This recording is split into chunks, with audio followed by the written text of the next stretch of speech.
guy?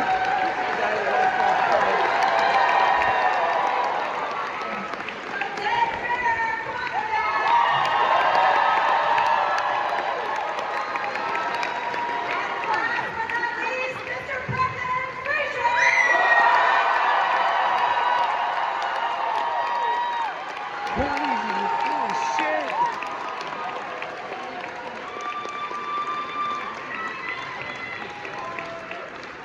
You guys, one more big round of applause for the cast of the movie!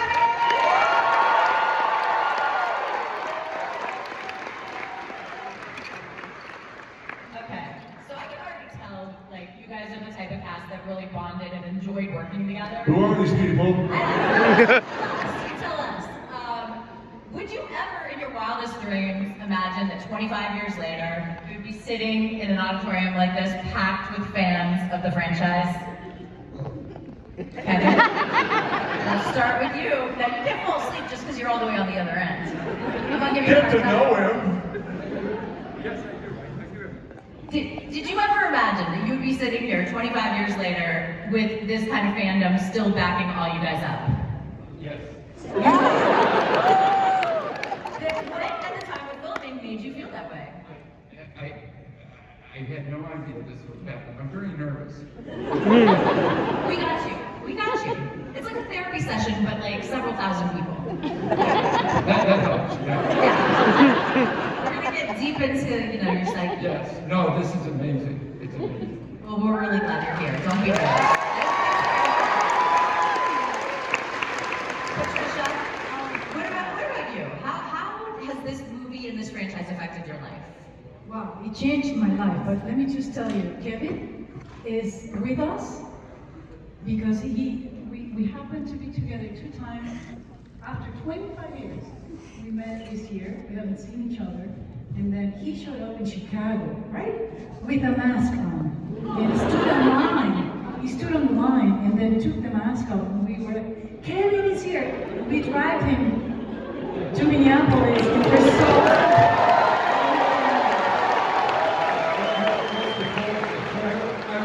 I went up to Odette and I said, I had the mask on. I said, do you have any pictures of the guy who played Benny? Just to show you what a nice guy. He said, no, there's none of them. I said, are you sure? No, I'm sure. Then he turned back to talk to me. And then I went to John Hanna and I said, do you have any pictures of the guy who played Benny? I want to. And John said, no. And I said, well, I don't want any of these. It was really cool. But this weekend, everybody has pictures of the guy who played Benny, right? But to answer your question, and I'm sure they'll go, this picture changed my life. I came in to do The Mummy not knowing that it was going to be a big film. It just happened. And then I find myself in London reciting lines in ancient Egyptian. And Brendan Fraser being in the middle of it.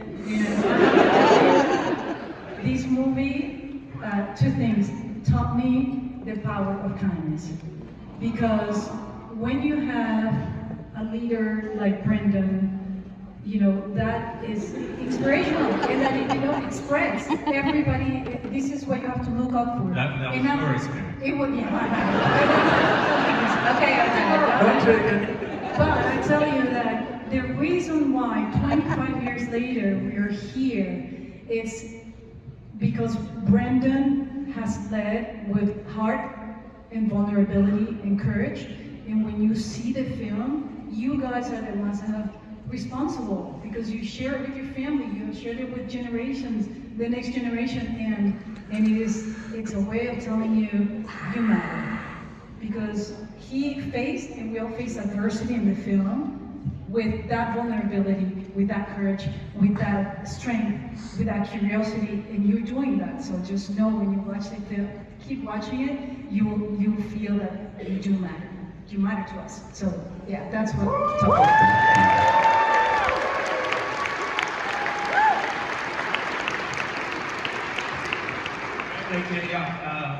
Well, genuinely, the Mummy was my first job, so I didn't really know what to expect. I was as nervous as hell. I thought I was getting fired, and director hated me. It was a wonderful experience. Everybody's absolutely lovely, and but I was so nervous I couldn't appreciate it. To be totally frank with you, definitely the first one. But you know, when you do something in life and it's people enjoy it and appreciate it, that's what we do it for, you know. And being here, I don't think any of us expected it at all. I didn't know what to expect, but this is amazing to see a full room full of people who love this movie. We love it just as much. Trust me. That is very well said. And really nailed it with the vulnerability aspect of the Rick character.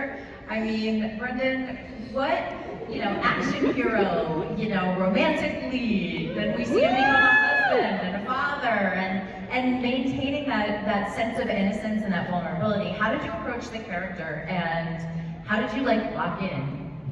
Coffee helps.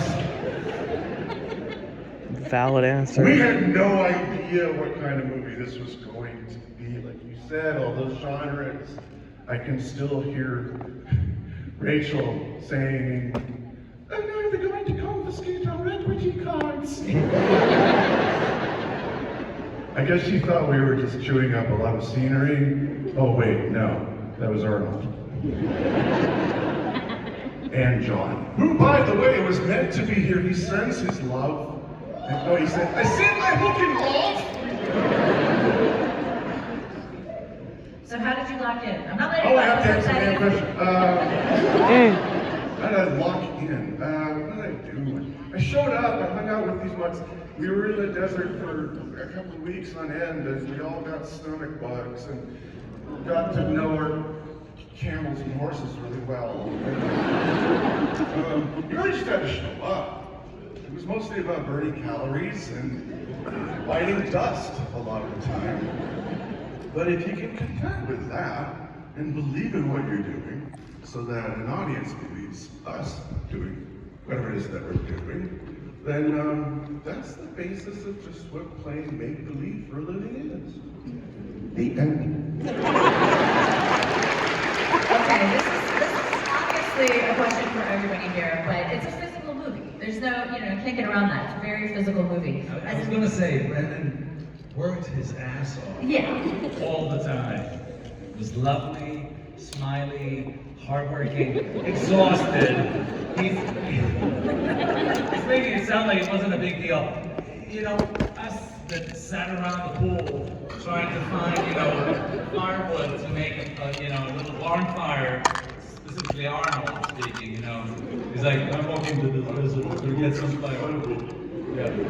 This guy was always working all the time. Exactly. Donkey cart shows up with all this pumpkin. He stayed out all night guarding it. I hope he not. He killed scorpions with his bare hands. Blood from almost. Another Arnold thing is that when we were in Marrakesh, you remember this? We were in Marrakesh and we were in this hotel and all of us had our rooms up there, and then Arnold's like, "No, fuck this, man. I'm gonna sleep by the pool." Closer to the ground. My son, it's not a very good accent, Look, but I'll do it for you.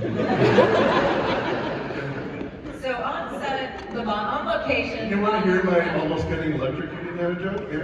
yes. Just we had that party in the pool, right? There's a pool, beneath the pool, there's the ocean.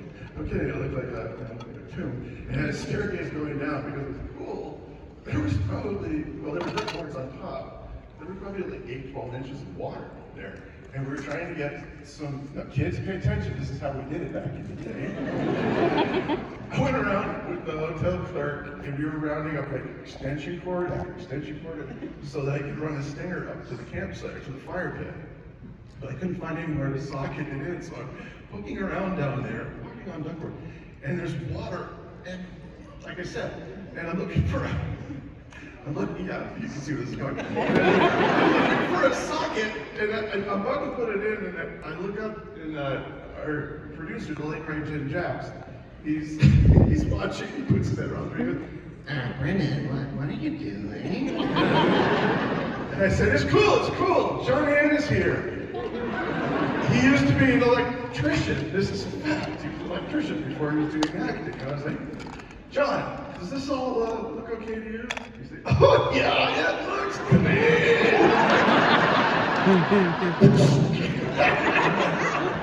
Put on Oasis on this limb going. God damn it. So he did. And it did go bang, by the way. I'm an idiot. Well, I'm glad you're here to tell the story. I was just thinking, can you imagine? Yeah, I mean, that's a different movie, different thing. So we won't go down that path. But one thing, yeah, I mean, the script, when you initially read it, I mean, it does kind of touch on all the different genres. It's kind of this wonderful mix of different worlds coming together. Did you guys have initial thoughts, and what was the audition process like for each of you? Or the I'm coming aboard and I'm now creating this character process? Dad, you can kick us off. Well, listen, I came out of drama school. Anybody who would see me, I was happy to be seen. I was told I'm auditioning for this big Hollywood movie. I had the long hair, the accent. Gorgeous.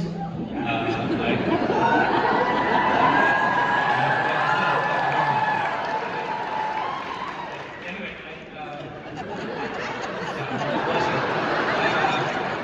where was I? Oh yes, I was going. So I went to the audition, and I was very disappointed because I thought I'm going to meet the director, but instead it was this very excited young man who kept doing this, and this is great, this is fantastic, and I'm like, okay, that's too bad, I guess I'll get a callback or something. And then that's it. I did the audition, and I didn't hear back for a couple of months until I was just walking down the streets in London, and I bumped into the casting director. It was like, they absolutely loved you. This is amazing. They're gonna call you. And sure enough, that night I got the call. Come to find out that it was the director. It was Steven that was in the room, and I had no idea. He was just so excited. Who, by the way, is a son of Minnesota, I understand. Is that He was so lovely. I thought to myself, there's no way that this guy's a director. And And Patricia, you obviously extremely successul in the modeling world, like unbelievable. How was it to approach the character and transition into on camera? Well, I had already done quite a bit of work before The Mummy, but for me, being in The Mummy definitely changed my life because I went to a general meeting with the casting director of Universal, a wonderful woman named Joanna Colbert. Just went to meet her. It was not an audition, it was nothing. I went to a general meeting, which we used to have quite a bit, and I really hit it off with her, and little did I know that I was being auditioned, but I just didn't know I was.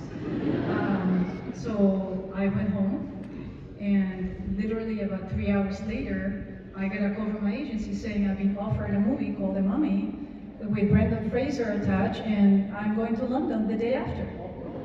And that's how it all happened. So I think it's important to say this because, of course, I have done millions of auditions. I would say thousands, not millions, but thousands of auditions since. But it really taught me that you should never stop dreaming. Because you never know how things can change in 1 second. And if you have curiosity, if you're doing the right work, if you have hope, and you're also aware that every action that you take, it has a ripple. It affects you, it affects the people around you, it affects your family, it affects your community, and maybe that one person, that in this case was me, who might need a reason to believe in themselves.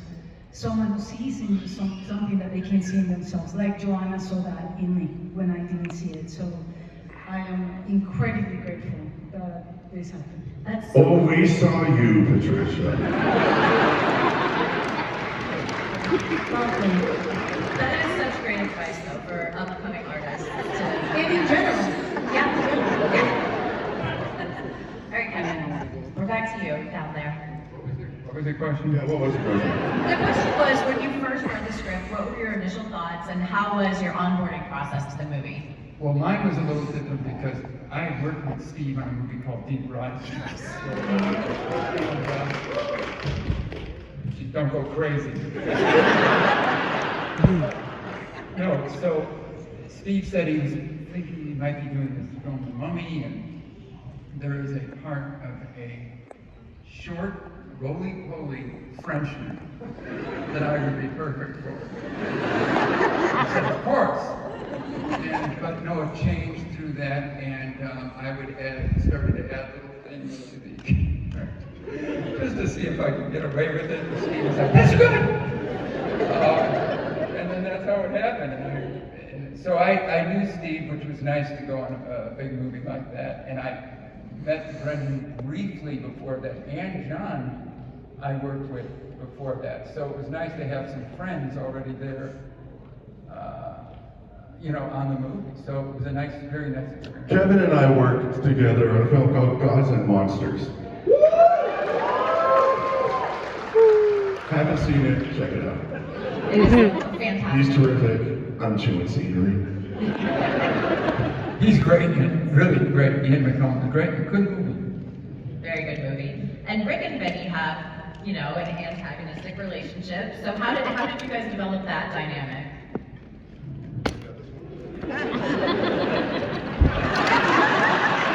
Somehow it came very naturally. I'm noticing a pattern of you just throwing into your castmates. That was our cue, even on the film. I said, Brendan, was that good? And he'd go.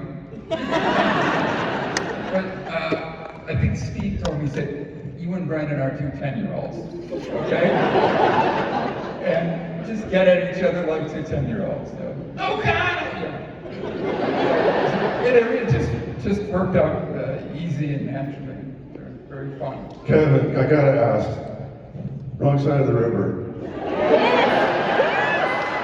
How did that become? I have no idea. That to this day perplexes. Those are two of the most boring lines. I've said it to so many people. Yeah. In fact, I think when I got the script, I said to Steve Summers, I said, what side of the river am I on? Oh shit. It runs north and south, right? Is the Nile? Yeah. We were actually standing in a woodland preserve pond. Yes. That's right. And Rachel came up out of the water in the camisole. And Steve was like, oh, okay. Just wet. And he later invited me there to spend some money to kind of, obfuscate for the rating. So many of the questions here today were sourced by you guys, so thank you for submitting to Twin Cities. We hope to touch on as many variations of the submissions as we can. This is a good segue because one of the questions was, do you guys have a favorite line? Was there a favorite scene, moment in the movie? I know it's been quite a long time, so you don't have to remember the line in particular, but something that sticks out when you're filming. I've heard a couple stories. Anybody else have anything that they remember? I love the scene where Kevin is trying all religions. Never seen in the movie. Cha.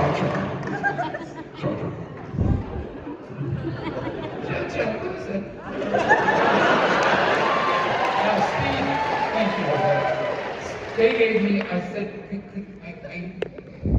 someone give me a tape, or can I meet people that know these languages? So they sent me a tape, this is true. And it was like, I think a rabbi, an older man, was doing one line, and then there was a Chinese girl who was a student. She did, so in my head, I started up, and I sort of mimicked their voices instead of just so it was cha-cha, listen. I just did it. So yeah. I did not know that. That is completely true. I still had that tape.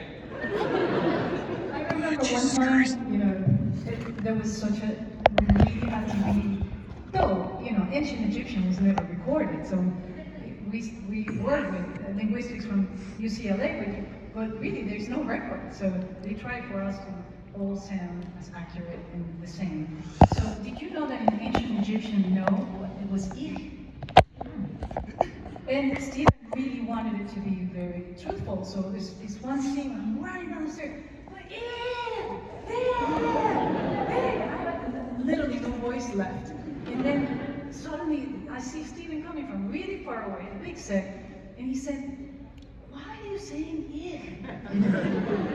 Well, that's no. Oh, forget about it. Forget about it. So we did it one time, and I had no voice left. I can tell you about a line that got cut. In the second Mummy movie, when Arnold sees the Scorpion King and he runs over to him and he bows down and he throws his arms in the air and he says in Egyptian, he says, "Wait, doing Arnold here. Me photos! Me photos!" And then my line was, "No, my fat ass!" And they cut it.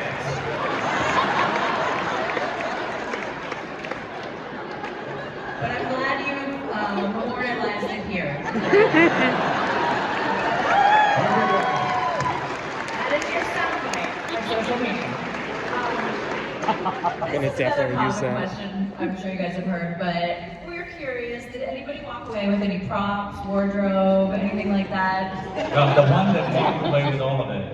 Hannah, who's not here, so I will answer in the voice of John Hannah. No, I might have taken a couple of things to put in the garden in the backyard in case I wanted to make sure I felt like I was at work, you know. So that reminds me of the time when I went down there.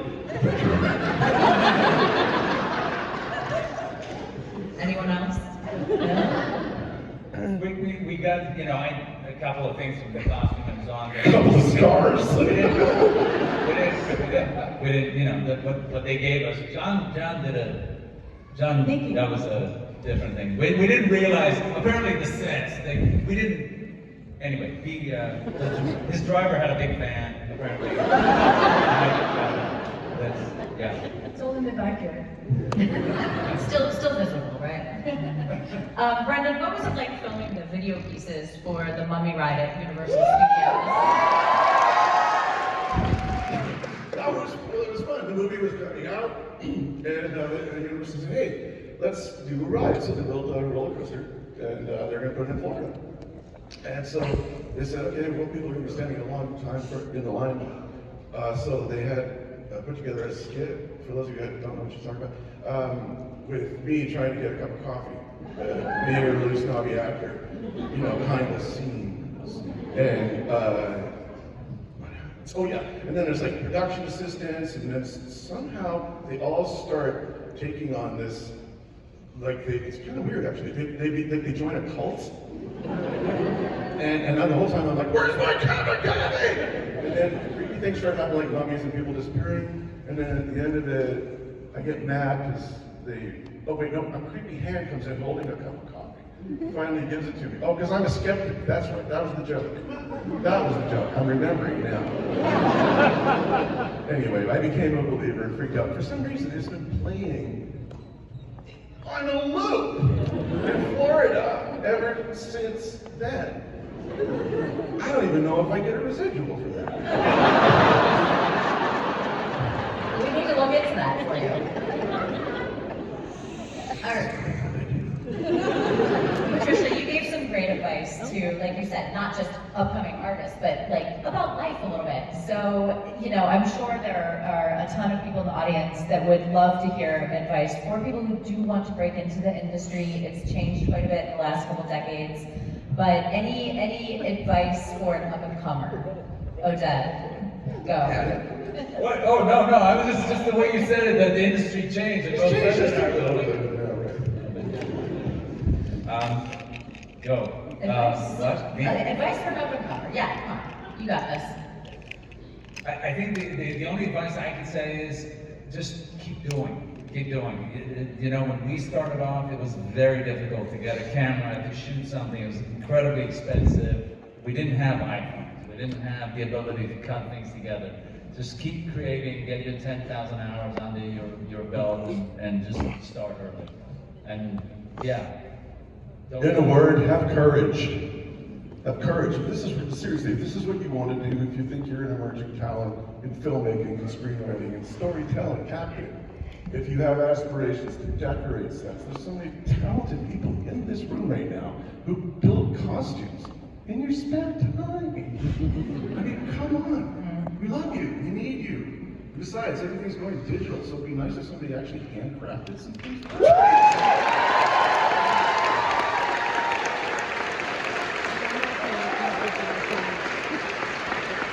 That makes you happy to do that, but have courage, because it's not going to be easy. If it was, everybody would be doing it. You need an obstacle there so you can be the hero who needs to overcome that. And to overcome that, you actually got to be able to respect your obstacle a little, maybe even a little frighten it a little bit. You know? And then you screw up the courage, and that's what we'll see you through it. So good luck. Yeah, I mean, we've all been rejected 1,000 times, so just be aware of that, just keep going. Yeah, this is indeed a business of rejection, but I think what they're both saying is so true. I guess my biggest advice would be, don't compare yourself with others. You can admire others, but don't compare yourself with others, because your uniqueness belongs to you. There's absolutely no one else in the world like you. And that in itself has the full value of what something valuable can be. And then the other thing is, create your stories. Now you have the phones. You can create your own stories, whether in whatever area that you are. Don't wait for others to give you the opportunities. They will come. But if you're focused in what you love doing, the creative part, and not that gratification that comes from it, then you are on the right path, because you're caught in the curiosity, the adventure, and that courage. But if you're waiting for the results, then you are always going to set yourself a failure. So stay in the present and don't worry about what other people think. I love that.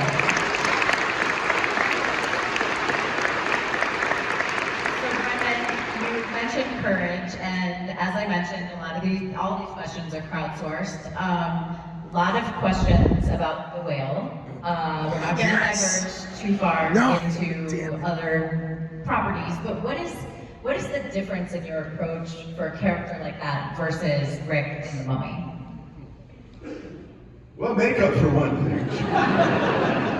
But a guy like Charlie, who, for those of you who haven't seen the movie, he's quite unhealthy. He's been overeating. He's been stuck in a room in his apartment for too long. And he wants to reconcile with his daughter. So it's a piece that obviously required a lot more focus. I could not have done that if I hadn't advanced in experience, made mistakes, fallen down, float around obscurity for a couple of years, and then get retrieved by a director who saw something obscure that I did and said, that's my guy.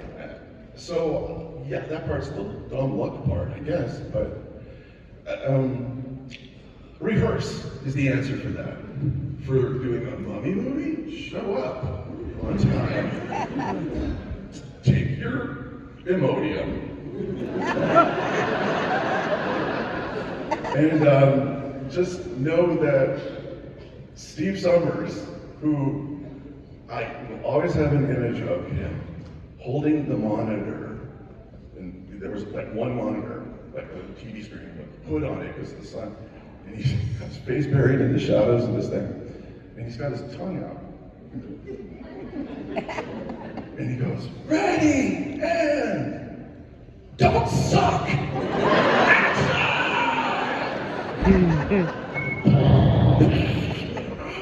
Mayhem ensues. Never underestimate enthusiasm, because his was infectious. I think that's also a famous speech Mike Nichols gave a cast before going on Broadway. He's like, thousands of people here and just don't suck. So good advice also for up-and-coming artists. Yeah, also because then he has to reset, and those set pieces were big. You had to go again. Nobody wants to do that. You gotta run it. So everyone here loves The Mummy. What are some of your favorite franchises? Just as people that you love. If you're putting a movie on to relax, to chill, what are you watching? Fawlty Towers?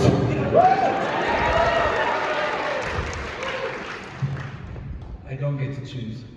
You don't get to understand.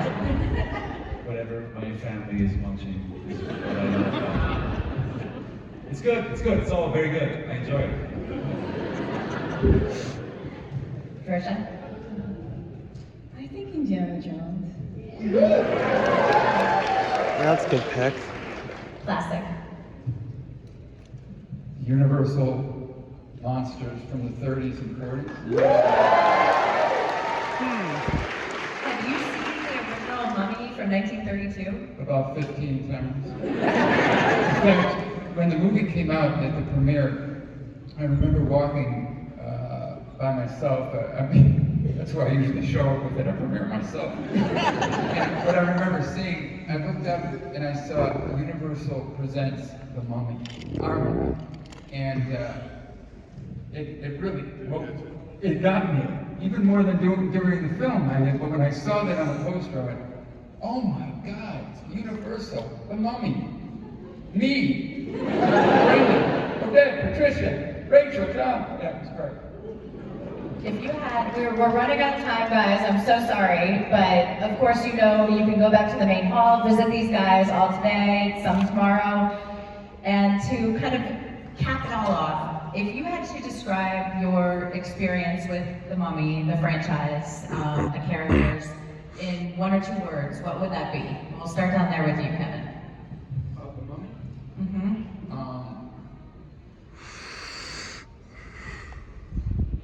Fun. That's a lot of words. I mean, that's what people come up to me and say, that movie is so fun. And I always say, so are you. I love that. I've said, so are you. That is amazing. Yeah. And it's an underrated word in a way, because now it's needed, isn't it? Yes. It's fun. I love that. I feel like my hands are I gonna cramp. think Mom, the Mom. For me, it's family.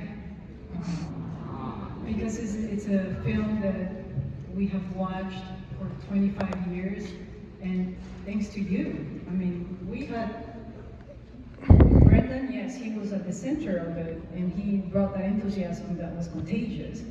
But the truth is, none of us knew that this was going to be, and we were going to be here chatting with you all today. You connected with the film, with your family, and you have, you brought your children, your grandchildren, and the movie will continue to feel like a family bonding, adversity, but with love and vulnerability and courage. So, yeah. Water bottles I out. love that too. Why is that? It looks similar to my own To flask. me, it's my experience. It's I feel lucky and Like, blessed. even Really some make me paints, feel it's like working almost like actor. It was giveaway. the best experience to start off with. A very, very positive experience, and the fact that it carries on in this way.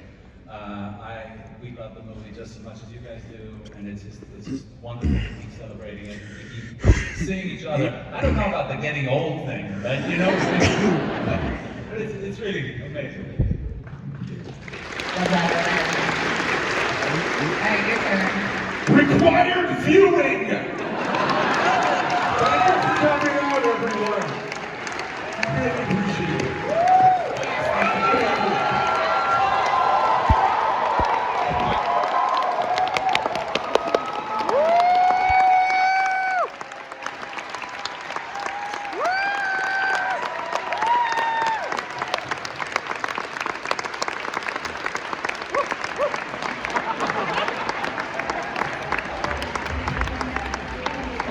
Man, get to see 2 of my idols live. I'm on a roll.